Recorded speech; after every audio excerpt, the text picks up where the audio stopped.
And a very good Sunday morning to you. Welcome to our Bird Notes. This is Dwight Davis.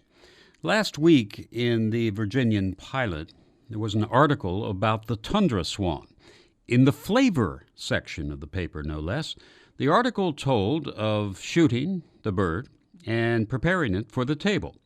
The fact that there is a hunting season on the tundra swan is a good sign, actually. It indicates that the swan population is recovering. The active conservation measures have allowed the numbers to increase to the point that there is a short swan hunting season in the Old Dominion. In the article, the tundra swan is described as a fairy tale creature with a gracefully curved neck. That, rather than the recipe, caught my attention because that is not the description of the bird in question. So this morning we'll sort out the swans in the U.S. Living out west is the large trumpeter swan, the males growing as heavy as 30 pounds with an 8-foot wingspread. It's named for the deep, sonorous call that echoes across the prairies. The tundra swan, our swan, nests in the Canadian tundra and winters along the Atlantic seaboard, notably in the Chesapeake Bay and the Currituck Sound and Back Bay. This bird used to be called the whistling swan, based on a description of the Lewis and Clark party.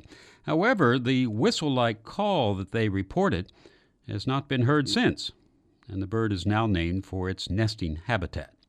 Both the trumpeter swan and the tundra swan are native to North America, and both hold their heads high on straight vertical necks. The curved-necked swan is an import. It is the mute swan, a large semi-domesticated Eurasian bird. When swimming, this swan, with its prominent black knob on its forehead, holds its neck in a graceful curve with the bill pointing down. It's very distinctive. This is the swan of fairy tales, the so-called royal swan, that is subject to special legislation in England. Mute swans on the Thames were at one time considered property of the Crown. It is this arch-necked bird that is the subject of story and song and fairy tale, not the tundra swan.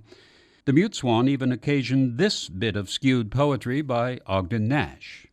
The swan can swim while sitting down. For pure conceit it takes the crown.